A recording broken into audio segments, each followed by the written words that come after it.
gue yang udah punya bisnis untuk bantu usahanya bokap. Ya, makanya lu benerin tuh hidup lu biar lebih terarah dikit lah lu. Lu apa tahu nih? Cukup.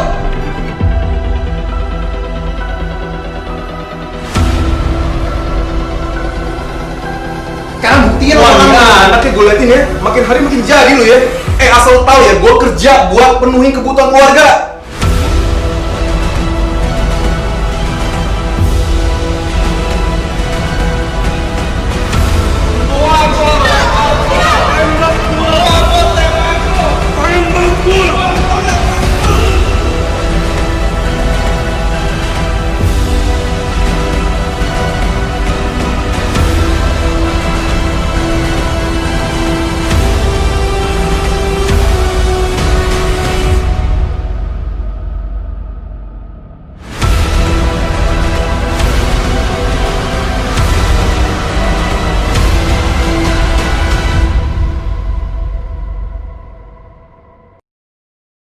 Orang macam Aib, emang Aib orang macam kayak apa? Emang kenapa orang kayak Aib?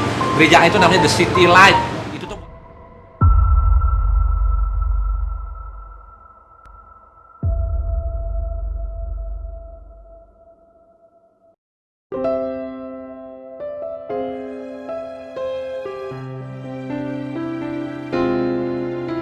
I used to think that I could not go on. Life was nothing but an awful song. But now I know the meaning of true love. I'm leaning on the everlasting arms. If I can see it, then I can do it. If I just believe it, there's nothing to it. I believe I can fly. Ku akan terbang tinggi di tengah badai hidup. Ku tak menyerah, Kau kekuatan dan perlindungan bagiku, pertolonganku di tempat maha tinggi. I think about it every night and day. Spread my wings and fly away. I believe I can soar. I see me running through that open door. I believe I can fly. I believe I can fly. I believe I can fly.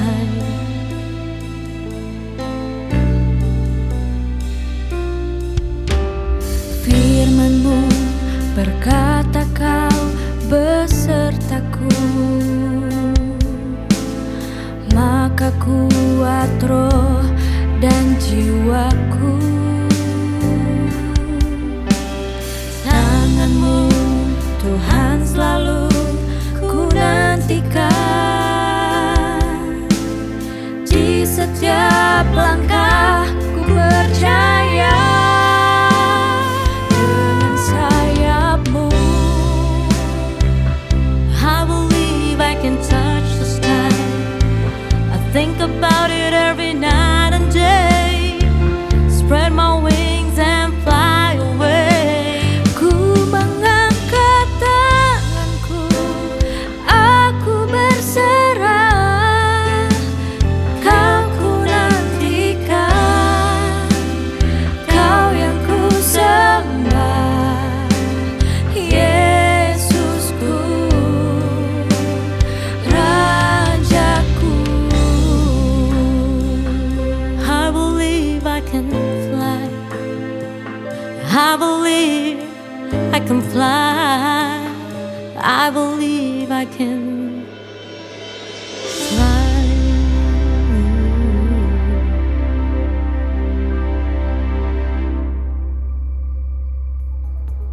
Halo semuanya, Saya Delvi dan senang sekali saya ingin mengucapkan selamat datang dan selamat menyaksikan bagi Anda semua di luar sana yang bukan beragama Kristen maupun juga teman-teman semua yang beragama Kristen. Enjoy and welcome. Teman-teman semua, tidak terasa kita sudah tiba di penghujung tahun ini, 2020. Sudah hampir 1 tahun bersama kita melakukan online experience. Dan saya yakin teman-teman semua sudah kangen banget untuk ketemu. Teman-teman semua sudah kangen banget untuk bernyanyi bersama. Dan semoga dengan nantinya video klip yang satu ini yang akan saya tampilkan sesaat lagi bisa mengobati kangennya teman-teman dengan tempat ini. Nantinya juga kita juga akan mendengarkan sebuah khotbah dan pesan yang sangat-sangat powerful yang akan dibawakan oleh Bro Jason. Semoga pesan hari ini bisa menjadi aplikasi yang baik dalam kehidupan kita. Langsung saja teman-teman, sesuai janji saya tadi, semoga bisa mengobati kangen teman-teman. Ku diberi kuasa oleh Sarah Mukti. Selamat menyaksikan.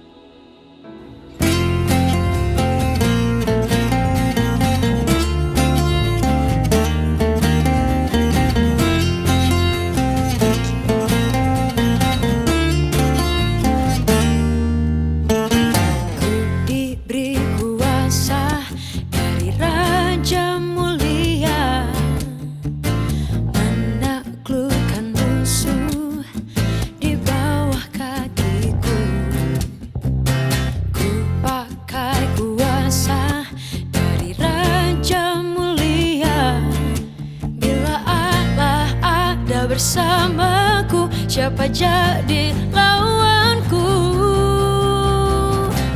Sungguh besar Kau Tuhanku, Engkau perisai hidupku. Ku berdiri dengan iman dalam Yesus Tuhan. Kau yang memberi kemenangan, ku bersorak merayakan. Terpujilah Engkau Raja segala raja.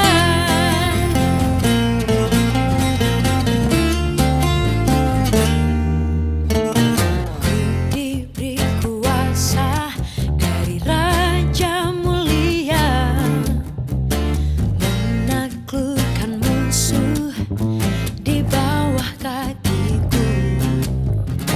Ku pakai kuasa Raja mulia. Bila Allah ada bersamaku, siapa jadi lawanku? Bila Allah ada bersamaku, siapa jadi lawanku? Bila Allah ada bersamaku, siapa jadi lawanku? Sungguh besar Kau Tuhanku, Engkau perisai hidupku. Ku berdiri dengan iman dalam Yesus Tuhan. Kau yang memberi kemenangan, ku bersorak merayakan.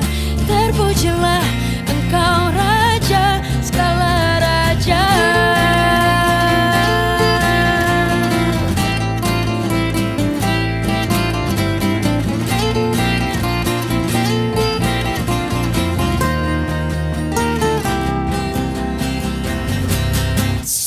Besar Kau Tuhanku, Engkau perisai hidupku.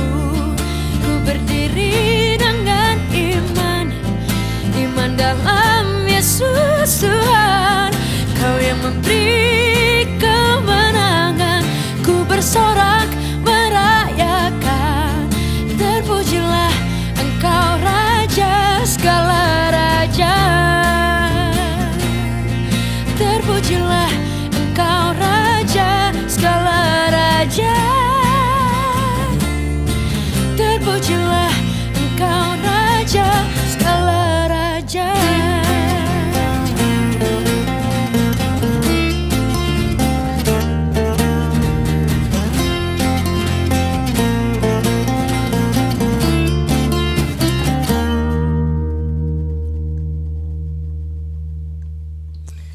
Bagi semua teman dan mitra dari The City Light dan Gracia Community, bagi teman-teman yang Kristen maupun yang bukan Kristen, terima kasih sudah bergabung dalam episode ini kembali. Terima kasih bagi semua teman dan rekan yang sudah melayani Terima kasih bagi semua teman-teman yang terus memberi dengan hati yang penuh dengan generosity. Terima kasih juga bagi yang berdoa bagi kami, yang terus bertahan dan menjadi teman kami semua. Bahkan bagi Anda semua yang menonton tayangan online ini kapanpun, dimanapun Anda berada saat ini. Saya betul-betul mengapresiasi apa yang Anda kerjakan dan pertemanan kita. Sebelum kita memulai membahas apa yang Tuhan mau pesankan kepada kita, saya ajak kita semua untuk berdoa bersama. Mari kita berdoa. Tuhan yang mengasihi kami semua, yang terus menyampaikan pesan yang pribadi dari hatinya Tuhan. Kami berdoa, kiranya di episode ini Engkau berbicara kepada kami. Dan pada saat kami mendengarkan pesan anugerah, pesan hikmat, dan pesan kebenaran Tuhan, satukanlah diri kami yang remuk, hati kami yang remuk, jiwa kami yang mungkin patah, dan bangunkan kami kembali. Biarlah kami disentuh oleh Roh Tuhan dan mengalami kasih anugerah-Mu kembali. Di dalam nama Tuhan Yesus kami sudah berdoa. Amin. Pada tahun 2017, tepatnya 15 Oktober, seorang selebriti Amerika namanya Alyssa Milano post di Twitter. Dia berkata seperti ini. If all the women who have been sexually harassed or assaulted wrote, "Me too," as a status, we might give people a sense of the magnitude of the problem. Kalau semua wanita yang sudah pernah di-abuse secara seksual menulis di status media sosialnya, saya juga, me too, aku juga, maka kita mungkin akan memberikan kesadaran begitu besarnya problem orang-orang atau wanita-wanita yang pernah di-abuse secara seksual.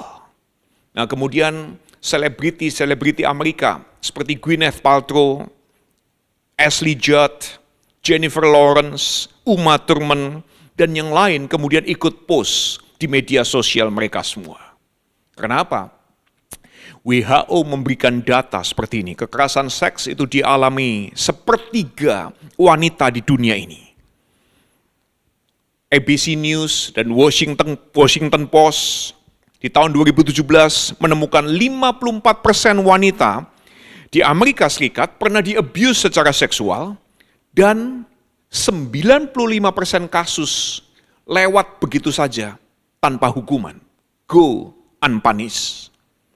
Jadi Me Too movement sebetulnya sudah dimulai 11 tahun sebelumnya pada tahun 2006 oleh seorang bernama Tarana Burke. Ini adalah sebuah social movement yang melawan sexual abuse dan sexual harassment yang dilakukan oleh orang-orang yang powerful, orang-orang yang punya kuasa, yang punya uang, yang punya otoritas, termasuk orang-orang powerful di organisasi Kristen yang adalah pendeta dan tokoh-tokoh gereja. Nah, kalau Anda Kristen, mungkin Anda kaget-kaget mendengar berita pengakuan beberapa wanita 2-3 bulan yang lalu yang pernah dilecehkan oleh seorang tokoh Kristen terkenal. Ada yang terjadi tahun 2017 pada saat movement Me Too itu juga berkembang, tapi kemudian kasus di tahun 2017 dibungkam. Peristiwanya go unpunished, lewat begitu saja. Saya ingat belasan tahun yang lalu, ada seorang gadis di bawah 20 tahun usianya, berasal dari salah satu pulau di Indonesia ini, ditiduri seorang pendeta yang datang dari salah satu kota besar di Indonesia ini. Kemudian hamil gadis tersebut, rela pergi ke kota besar tersebut, temuin sang pendeta, dan kemudian ketemu di hotel, bertengkar hebat, dibunuh. Kasus itu juga go unpunished, lewat begitu saja tanpa ada hukuman apapun. Dan kasus seperti ini bukan terjadi pada wanita saja, terjadi juga pada anak-anak kecil. 20 tahun lalu yang lebih bahkan, ada seorang tokoh dan penulis top.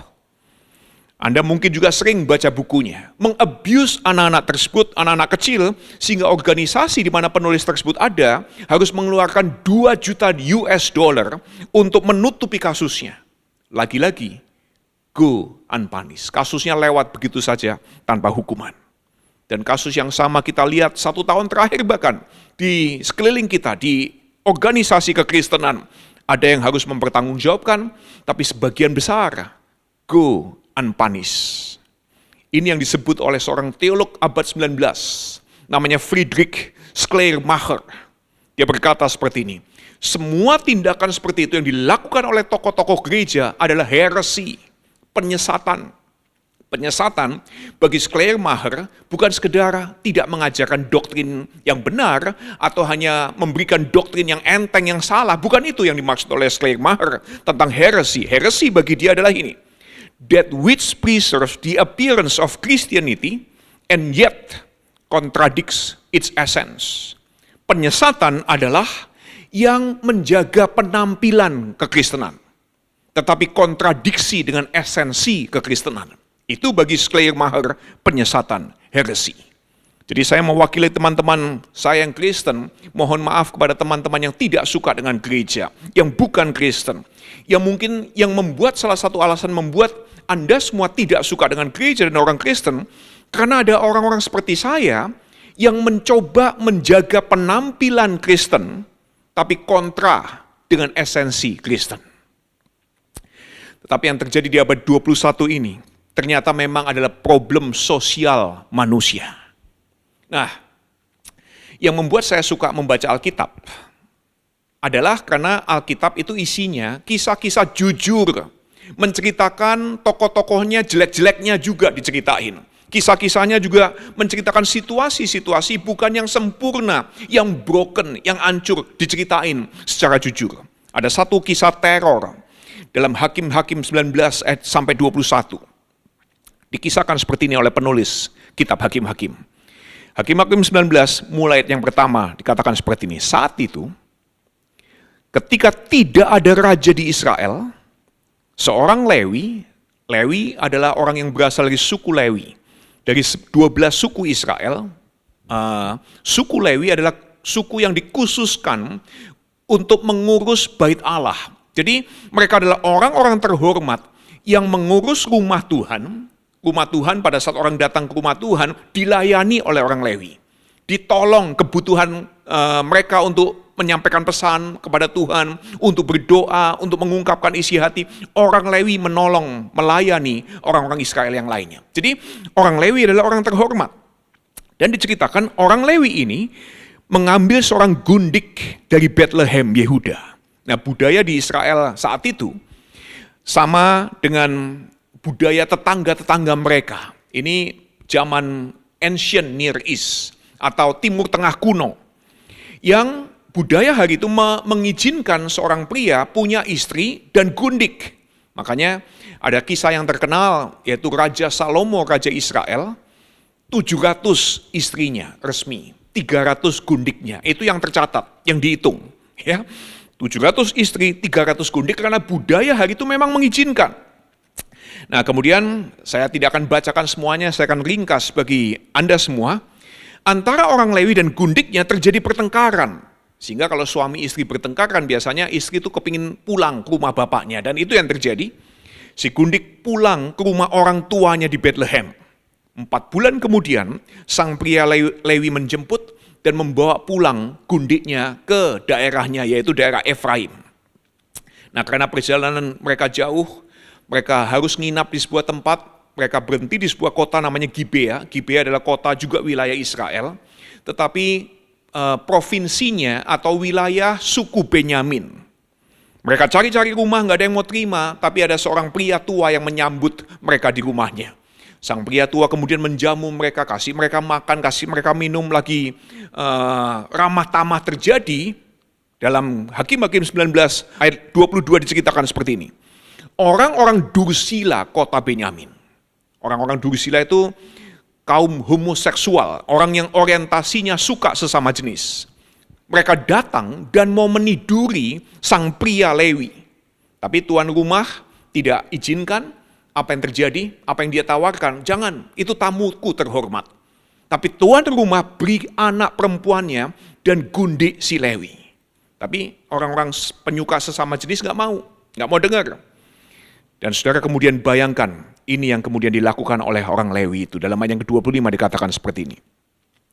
Lalu orang Lewi itu menangkap gundiknya dan membawa kepada mereka keluar. Kemudian mereka memperkosa perempuan itu rame-rame. Semalam-malaman mereka mempermainkan dia sampai pagi. Nah, sang gundik paginya dalam keadaan lemas pulang ke rumah penginapan tuannya. Dia saking lemasnya tidak sanggup mengetuk pintu dan dia jatuh tergeletak di depan pintu di mana tuannya menginap. Tuannya bangun, sang pria Lewi bangun, buka pintu, lihat gundiknya terkapar di depan pintu. Tega-teganya dia ngomong kayak begini, "Ayo bangun, ayo kita pulang, ayo kita pergi." Tapi tidak ada jawaban. Kenapa? Karena gundik ini, wanita ini sekarat. Dan sang pria Lewi kemudian tanpa hati, tanpa perasaan, dia gendong tubuh gundiknya, taruh di atas keledai, lanjutkan perjalanan sampai ke Efraim, dan kemungkinan besar tewas di tengah jalan gundik tersebut. Tapi cerita horor, teror belum stop. Ayat 29 dikatakan seperti ini. Sesampainya di rumah, orang Lewi itu mengambil pisau, dipegangnya lah mayat gundiknya, dipotong-potongnya menurut tulang-tulangnya jadi 12 potongan, dan kemudian dikirim ke seluruh daerah Israel. Dan hari itu breaking news nasional di Israel. Kenapa? Bagian-bagian tubuh wanita tersebut, gundik tersebut, dipaket satu-satu ke suku-suku Israel. Hari itu belum ada printing press, belum ada percetakan. Jadi pria Lewi ini memakai kulit dan daging gundiknya jadi media berita, media informasi hari itu. Dan tiba-tiba seluruh Israel itu mengalami kehebohan, obrolan orang saat itu berkata seperti ini, "Hei, gue dengar suku Gad dapat kaki kanan, suku Ruben dapat kaki kiri, suku Yehuda dapat kepalanya." Itu obrolan orang Israel saat itu.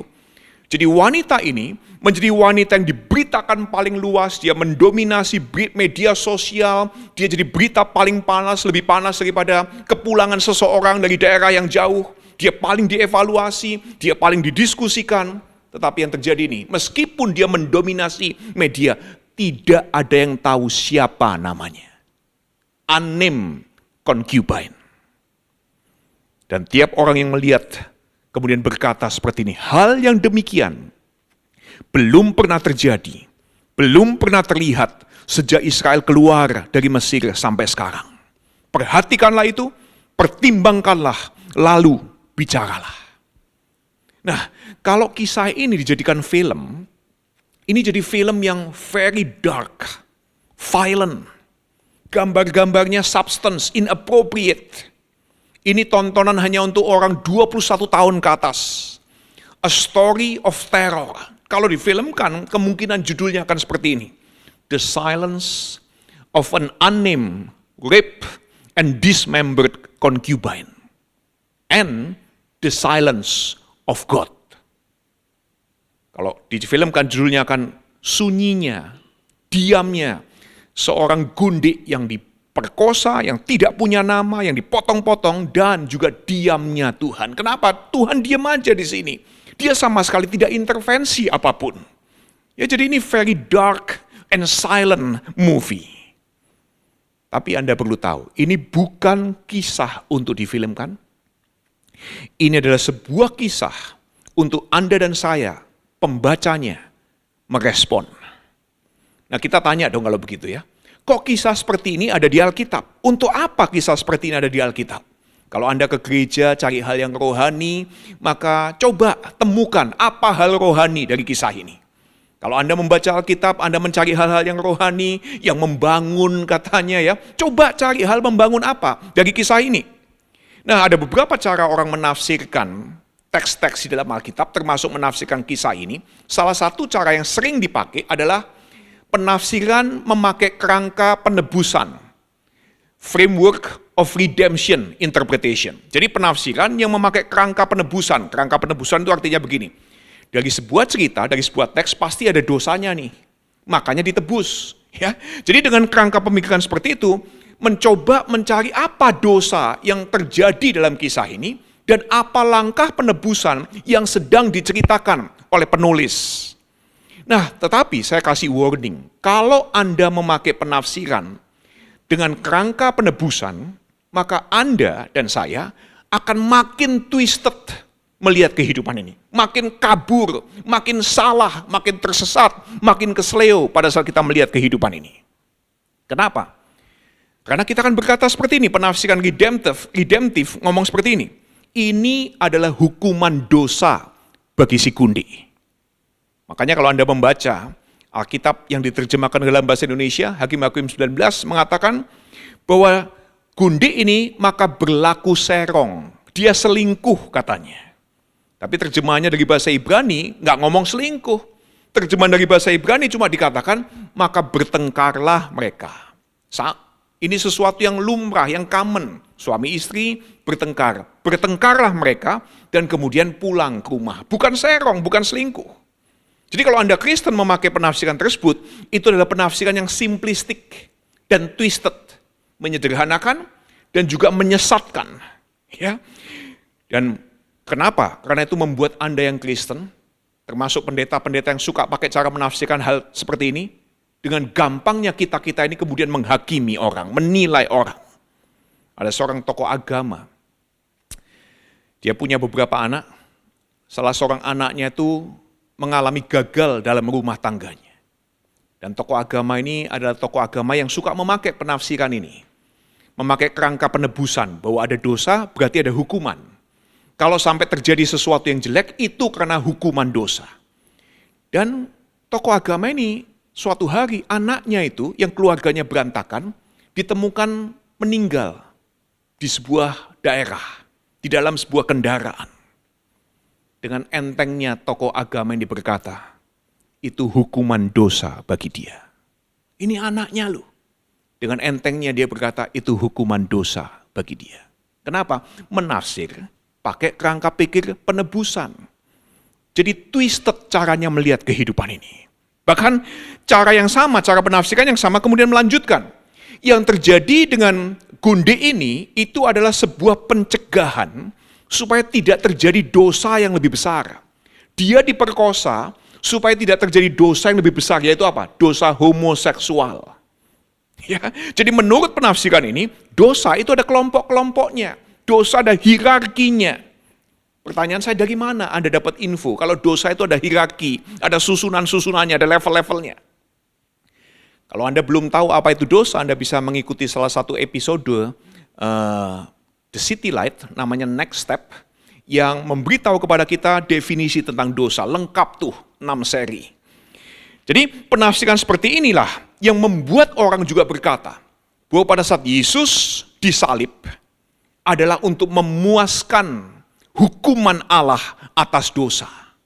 Jadi kalau Anda menafsir ini, saudara lihat ya, betapa twistednya penafsiran tersebut. Ini membuat Allah puas dengan melihat Yesus disalib, berarti membuat apa? Allah itu haus darah, Allah itu suka menumpahkan darah orang. Jadi kalau Anda percaya kepada tafsiran seperti itu, saya mau tanya nih ya. Anda pernah dengar kisah perkosaan pada bulan Mei tahun 98 di Indonesia ini? Pernah? Kalau Anda pernah dengar kisah seperti itu, Anda tega ngomong kepada wanita-wanita yang diperkosa, istri-istri yang diperkosa di hadapan suaminya, Anda tega ngomong dan berani bilang kalau itu adalah karena hukuman atas dosa mereka? Berani bilang Anda seperti itu kepada mereka? Anda pernah dengar gadis-gadis remaja yatim piatu yang sudah tidak punya orang tua, kemudian dijual, sex trafficking? Coba saya mau tanya, Anda berani berkata bahwa itu karena dosa mereka? Kalau orang tua mereka masih hidup nih, Anda berani ngomong kepada orang tuanya, ini dosamu nih, ini dosa anakmu, makanya mereka sekarang dijual, dihukum sekarang ini. Ada sebuah kota di Afrika, salah satu negara Afrika. Kota tersebut dikenal dengan sebutan Snake Alley City, kota gang ular. Jadi kotanya itu ada gang-gang kecil penuh dengan bar, tempat minuman keras. Pada malam hari pria-pria datang, bar-bar tersebut menjual alkohol yang dicampur dengan darah ular, dan kemudian dalam keadaan mabuk, para pria tersebut masuk ke kamar-kamar kecil pengap. Di dalam gang-gang di bar-bar tersebut disuguhi apa? Dalam kamar-kamar tersebut sudah disediakan anak-anak kecil usianya yang paling muda, umurnya baru 11 bulan. Anak-anak laki-laki maupun perempuan.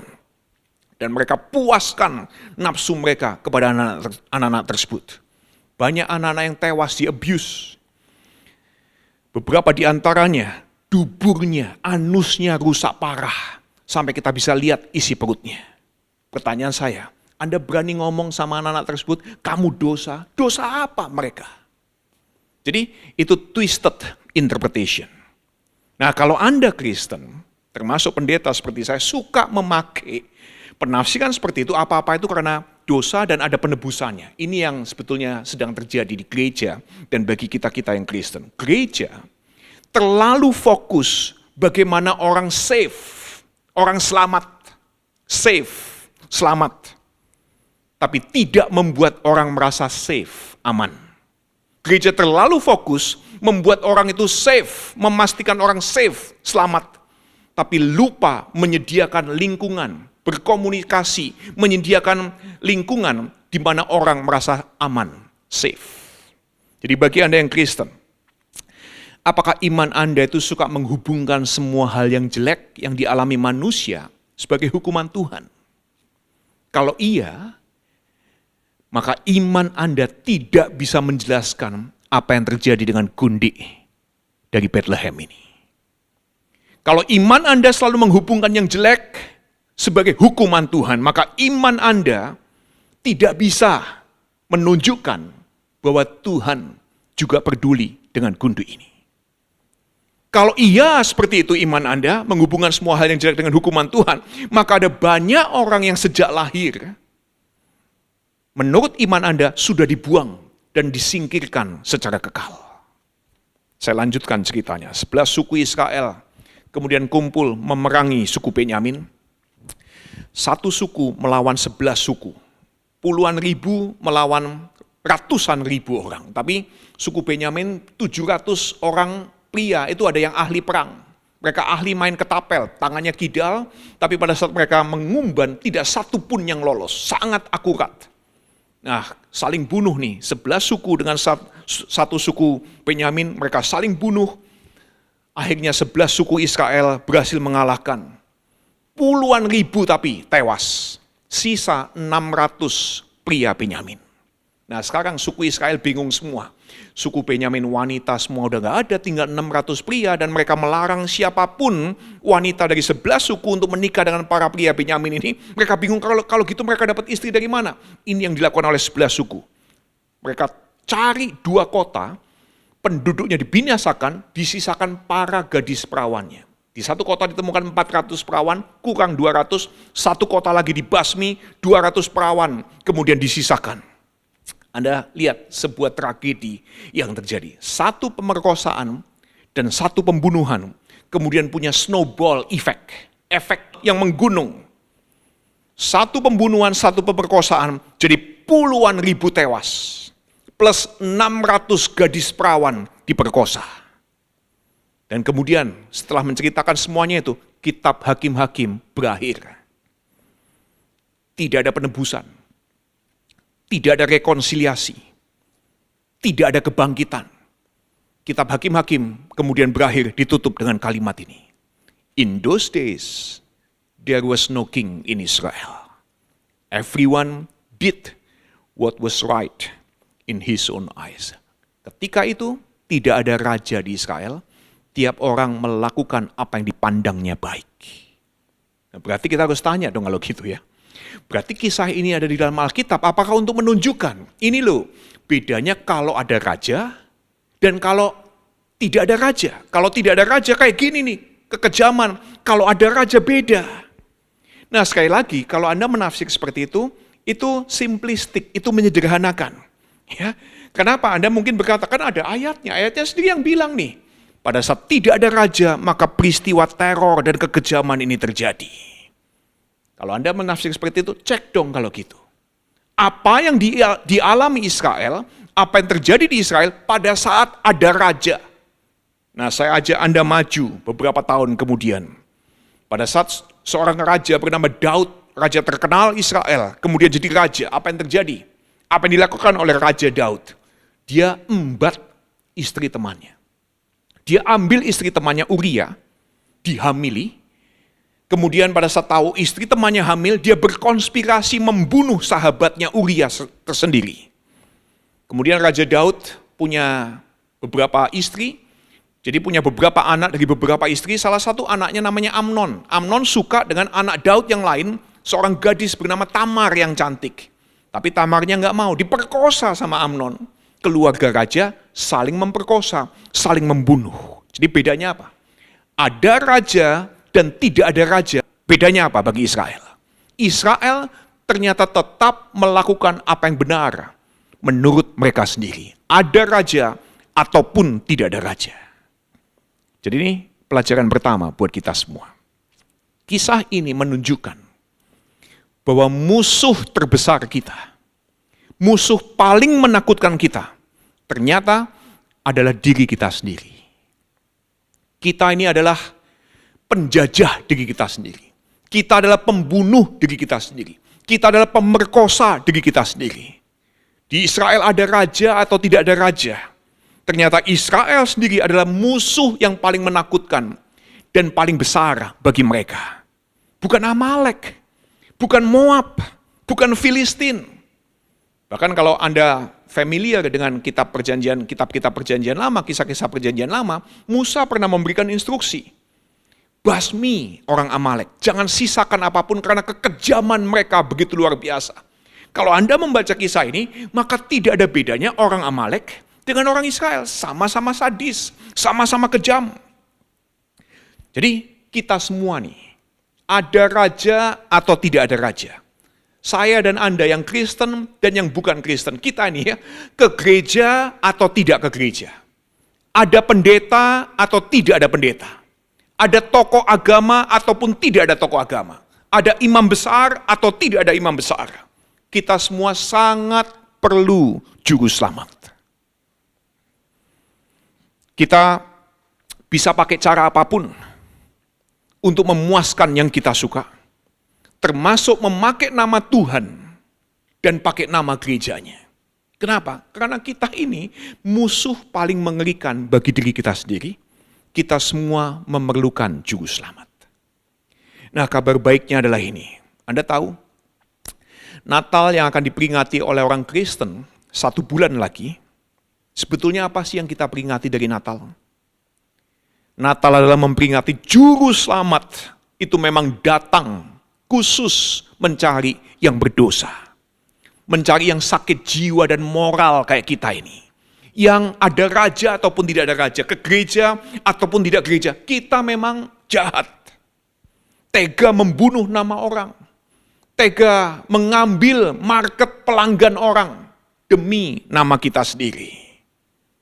Dan tahukah Anda pada saat Tuhan Yesus datang, Dia datang bukan di kemewahan dunia ini. Dia datang di malam sunyi yang mematikan. Malam tersebut, Herodes membunuh bayi 2 tahun ke bawah. Di mana? Di Bethlehem. Jadi ini menarik ini ya. Gundi itu dari Bethlehem. Pembantaian bayi yang terjadi di era Yesus terjadi di Bethlehem. Ini 2 kisah Bethlehem. 2 kisah Bethlehem ini tentang Allah yang masuk ke dunia di tempat-tempat sunyi. Allah yang ada di diamnya korban yang tidak punya nama. 2 kisah Bethlehem ini tentang Tuhan yang melihat yang terlupakan dan yang bisa dilihat oleh yang terlupakan. Tuhan yang mendekati orang yang terbuang, yang disingkirkan, yang tidak punya nama. Dan Tuhan yang bisa didekati oleh orang-orang yang terbuang, yang tidak punya nama. Dan Dia panggil semua kita yang tidak punya nama, yang dilupakan, yang tidak punya suara, dengan sebutan apa? My child. Mine. Milikku. My beloved. Pelajaran yang kedua sekarang. Kisah ini juga mengingatkan kita. Untuk apa? Untuk mengingat orang-orang yang tidak punya nama dan yang dilupakan. Kisah ini ada untuk membuat kita ingat orang-orang yang tidak punya nama dan yang dilupakan. Karena apa? God of the forgotten. Allah dari orang yang dilupakan, Allah dari orang yang tidak punya nama, Allah yang kasih, mengundang kita semua, Anda dan saya, untuk ngapain? Pasang telinga, arahkan mata, perhatikan dengan hati. Di masa Advent ini, masa Advent adalah istilah orang Kristen tentang masa menjelang Natal. Di masa Advent ini, dengarkan, pasang telinga, arahkan mata, perhatikan dengan hati suara dari orang-orang yang voiceless, yang tidak punya suara. Perhatikan kisah dari orang-orang yang nameless, yang tidak punya nama. Dan berikan terang dalam kegelapan kehidupan mereka semua. Saya kasih 3 perbandingan menarik. Gundik ini diperkosa, disiksa, dibunuh. Tidak ada upacara duka, tidak ada upacara penguburan. Dia sendirian di dunia pria, diperalat oleh para pria tersebut. Dia tanpa nama, tanpa kalimat satupun yang keluar dari mulutnya. Tidak punya kekuatan, dia bahkan tidak punya teman yang menemani dia pada saat hidup. Dia tidak punya teman yang menangisi dia pada saat dia tidak ada. Bandingkan dengan ini. Di atas salib, Yesus ditinggal semua teman-temannya. Bahkan di atas salib, dia berteriak seperti ini, Eli, Eli, lama sabachthani, Bapakku, kenapa engkau tinggalkan aku? Itu jeritan Yesus di atas salib. Itu jeritan yang tidak terdengar dari gundik, dari Bethlehem ini. Yang kedua, yang menarik, tubuh gundik ini dimutilasi. Dibagi-bagiin ke orang banyak. Bandingkan dengan ini. Tubuh Tuhan Yesus dipecah-pecahkan, dibagi-bagikan. Anda dan saya pada saat perjamuan kudus, apa yang Anda peringati? Anda makan dan minum tubuh Tuhan yang dibagi-bagikan, yang dimutilasi, minum darah Tuhan yang dibagi-bagikan. Untuk apa? Simbol harapan baru bagi semua orang. Perbandingan yang ketiga, gundik ini nggak punya nama. Dia yang paling hina dalam kisah ini. Bandingkan dengan ini, Tuhan Yesus menjalani eksekusi sebagai orang yang paling hina. Salib itu adalah alat eksekusi paling hina hari itu. Dan kemudian Yesus pernah berpesan seperti ini. Apa yang engkau lakukan pada orang yang paling hina ini, engkau lakukan untuk aku. Jadi kalau kita tanya di manakah Tuhan pada saat hal jelek terjadi, jawabannya Tuhan sedang bersama dengan orang-orang yang mengalami hal jelek tersebut. Hal hina tersebut. Tuhan ada bersama dengan orang-orang yang tidak punya nama, yang terlupakan. Tuhan menangis bersama orang-orang yang terlupakan. Jadi bagi Anda yang di-abuse, yang pernah mengalami situasi yang tidak mengenakkan, Anda perlu tahu, Anda dikenal Tuhan, Anda dinamai sebagai precious, beloved, mothers of faith, women of faith. Anda adalah ibu-ibu yang punya iman, wanita-wanita beriman, Anda berharga, Anda dicintai. Semua wanita, semua anak, semua pria yang pernah mengalami kekejaman punya dignity of humanity. Jadi Anda bisa ambil 2 langkah ini. Yang pertama, Anda yang pernah mengalami situasi di abuse atau kekejaman seperti itu, bisa pergi untuk counseling. Go for counseling. Lewat counseling, kalau Anda tinggal di Jakarta, Anda bisa tanya kepada kami dari The City Light atau Gracia Community Jakarta, karena kami bermitra dengan beberapa lembaga counseling. Counseling is helpful to help you mengalami healing terapi, mengalami proses pemulihan dan penyembuhan. Jadi langkah yang pertama, Anda yang pernah di-abuse, go for counseling. Yang kedua, carilah komunitas yang memperlakukan Anda sebagai human yang punya dignity, sebagai gambar dan rupa Allah. Carilah komunitas yang memperlakukan Anda sebagai orang yang punya derajat, sebagai gambar dan rupa Allah. Sekarang khusus bagi yang Kristen. Kalau Anda Kristen, Natal tahun 2020 ini bukan waktunya perayaan. Bukan waktunya selebrasi. Natal tahun 2020 adalah untuk mengingat orang-orang yang tidak punya nama. Anda perlu ingat bahwa Tuhanmu yang Anda sembah, yang Anda agungkan, datang ke dunia ini tidak ada perayaan. Dia datang di tengah sunyinya malam yang mematikan. Ini waktunya untuk Anda memperhatikan orang-orang yang tidak punya nama yang dilupakan. Ada orang-orang yang berhasil lolos dari kamp konsentrasi di Auschwitz, survivors of Auschwitz yang kemudian tinggal di kota Philadelphia di Amerika.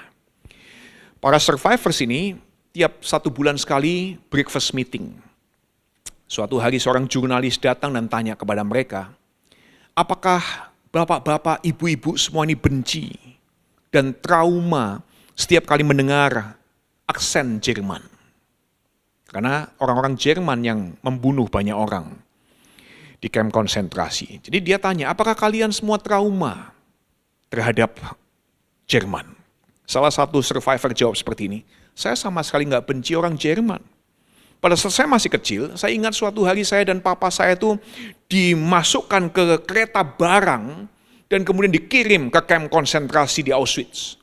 Kami berdesakan di gerbong kereta barang tersebut sampai kami kesulitan bernafas, menempuh lebih daripada 3 hari perjalanan. Kadang di satu tempat harus stop sampai 6 jam tanpa air minum, tanpa makanan, bau kencing, bau kotoran manusia begitu menyengat. Saya ingat saya menangis berjam-jam karena sakit perut, kelaparan. Tapi pernah 2 kali kereta stop di malam hari, dan ada orang-orang Jerman yang menyelinap keluar dari hutan, mendekati kereta kami, menyelipkan roti, potongan-potongan roti, dan cups of water, gelas-gelas minuman air. Saya sangat berterima kasih atas kebaikan mereka. Jadi setiap kali saya mendengar aksen Jerman, saya ketemu orang Jerman, saya langsung mikir, jangan-jangan orang ini anak atau cucunya orang yang kasih saya roti, yang beri saya minum.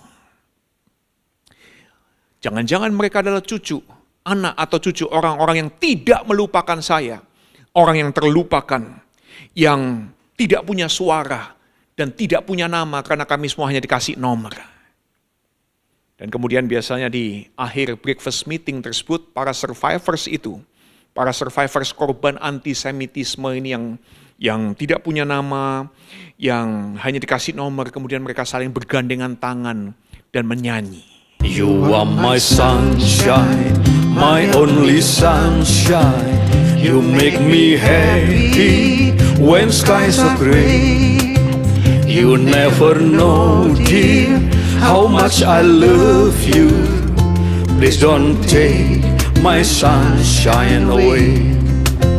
You are my sunshine, my only sunshine. You make me happy when skies are gray. You never know, dear, how much I love you.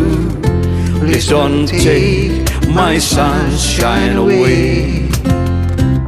Selesai nyanyi ditanya, kenapa kok kalian nyanyi lagu itu? Mereka jawab, di kamp konsentrasi tiap pagi kami pegangan tangan dan menyanyikan lagu ceria ini. Karena itu satu-satunya hal yang membuat semangat kami bangkit untuk melewati sepanjang hari. Jadi bagi yang Kristen, di masa Advent menjelang Natal ini, be the sunshine for the forgotten, for the unnamed. Be the sunshine. Jadilah reflektor terang Tuhan.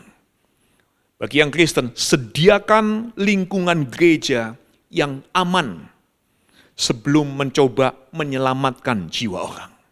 Sediakan lingkungan gereja yang safe sebelum mencoba save jiwa orang.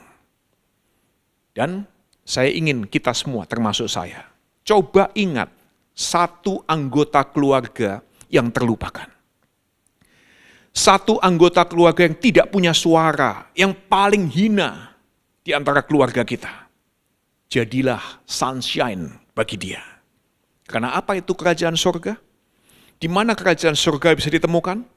Kerajaan surga adalah tiap kali sebuah pelanggaran diampuni, tiap kali orang asing disambut, tiap kali musuh dirangkul, tiap kali yang paling hina di antara kita diangkat, dan tiap kali hukum ditegakkan untuk menunjukkan keadilan. Tiap kali ada suara yang melawan ketidakadilan, tiap kali ada orang yang menunjukkan terang, jadi sunshine bagi orang yang mengalami kegelapan. Jadi saya ingin akhiri dengan ini. In memoriam of the unnamed woman. Mengenang Gundi Bethlehem yang tidak punya nama. Her body was broken and given to many. Di atas batu nisannya tertulis kalimat itu. Tubuhnya dihancurkan dan dibagi-bagikan kepada banyak orang. Mari kita berdoa bersama. Tuhan, hati kami tidak bisa membayangkan seperti apa yang dialami oleh wanita Gundi yang tidak punya nama ini. Tapi ternyata Tuhan Yesus sendiri mengalami peristiwa tersebut. Demi cinta bagi kami semua, sebetulnya orang-orang yang dalam kehidupan ini, kamilah musuh terbesar diri kami sendiri. Kamilah musuh paling menakutkan diri kami sendiri. Tapi Tuhan menjadi juru selamat bagi kami-kami yang sebetulnya tidak tertolong. Kami diperbaharui jiwa, pikiran, hati, emosi untuk memiliki pikiran yang baru, pikiran Tuhan sendiri, supaya kami justru mulai memikirkan hal-hal yang di atas dan melakukan hal-hal yang baik. Di musim Natal ini, menjelang Natal, biarlah kami semua juga diingatkan oleh kisah ini untuk ingat anggota keluarga kami yang selama ini mungkin kami acuhkan karena dia miskin, karena dia bodoh, karena dia hina, karena dia mungkin punya sakit tertentu. Tolonglah kami semua supaya di musim Advent Natal ini kami menjadi terang matahari, sunshine, terang Tuhan, reflektor terang Tuhan bagi saudara-saudara kami yang hari-hari ini tidak punya nama, dilupakan dan diacuhkan oleh banyak orang.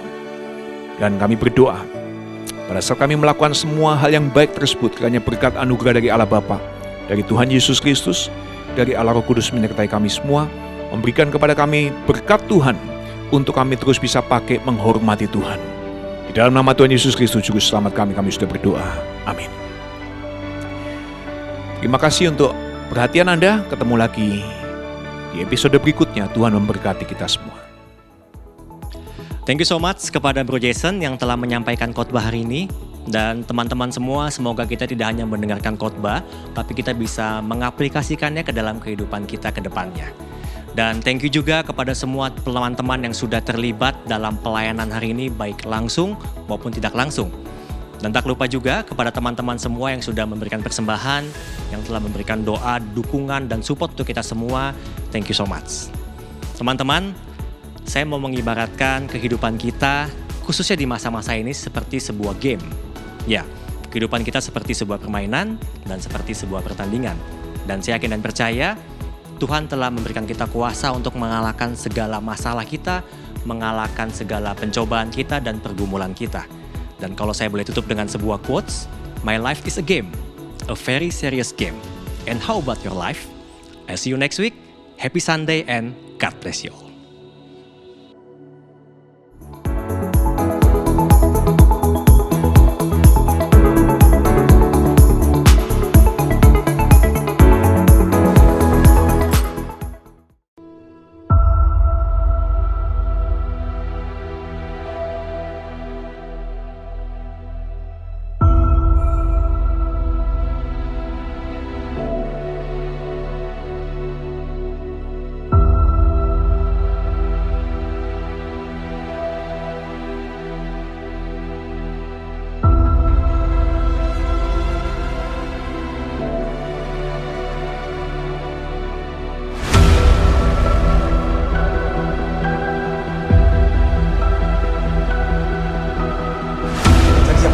Karena gue yang udah punya bisnis untuk bantu usahanya bokap, ya makanya lu benerin tuh hidup lu biar terarah dikit lu. Lu nggak tahu deh. Cukup.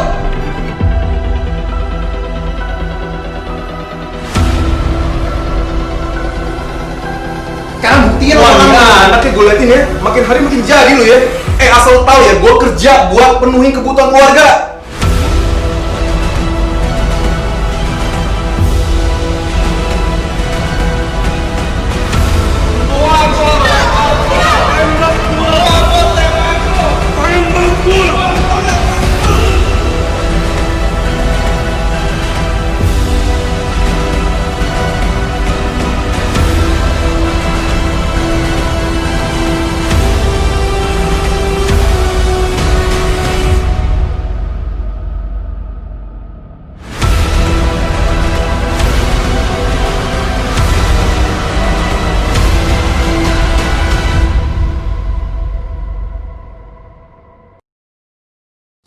macam Aib. Emang Aib orang macam kayak apa? Emang kenapa orang kayak Aib? Gereja itu namanya The City Light. Itu tuh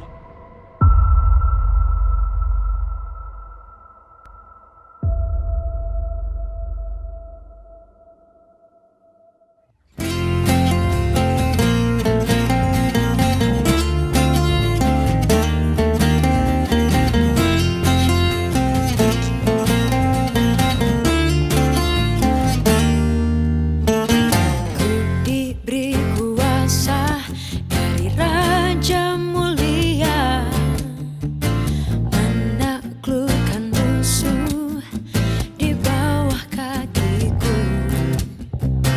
Ku pakai kuasa dari Raja Mulia. Bila Allah ada bersamaku, siapa jadi lawanku? Sungguh besar Kau Tuhanku, Engkau perisai hidupku. Ku berdiri dengan iman dalam Yesus Tuhan. Kau yang memberi kemenangan, ku bersorak merayakan. Terpujilah Engkau Raja segala raja.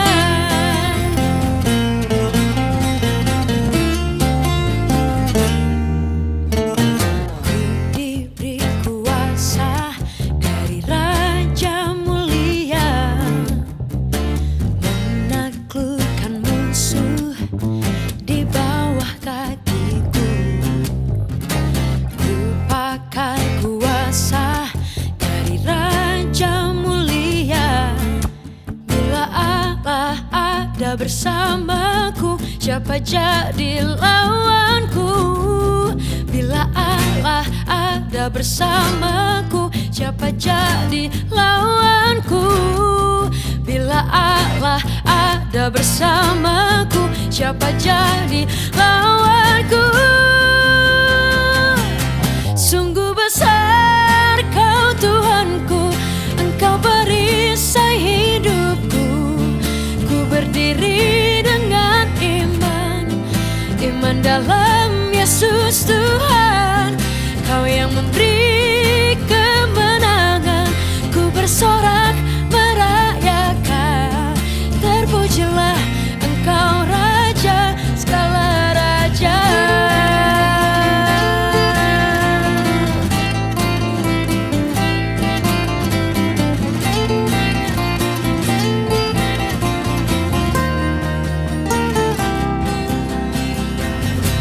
Sungguh besar Kau Tuhanku, Engkau perisai hidupku. Ku berdiri dengan iman dalam Yesus Tuhan. Kau yang memberi kemenangan, ku bersorak merayakan. Terpujilah Engkau Raja segala raja.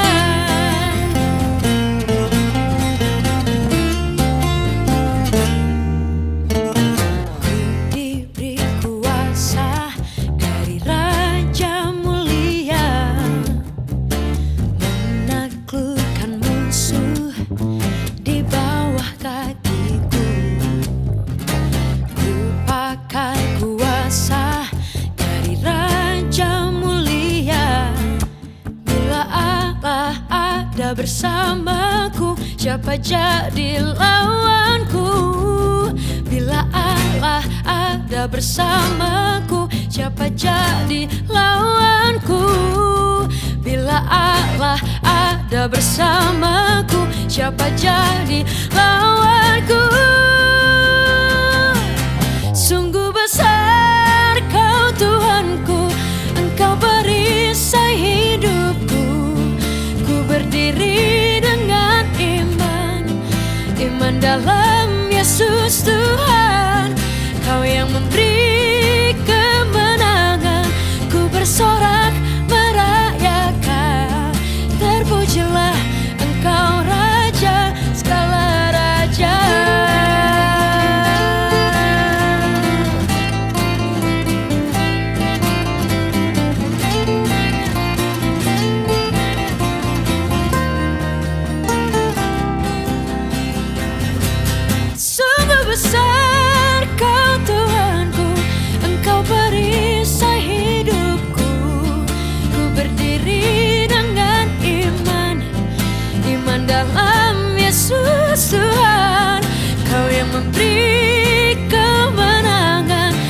bersorak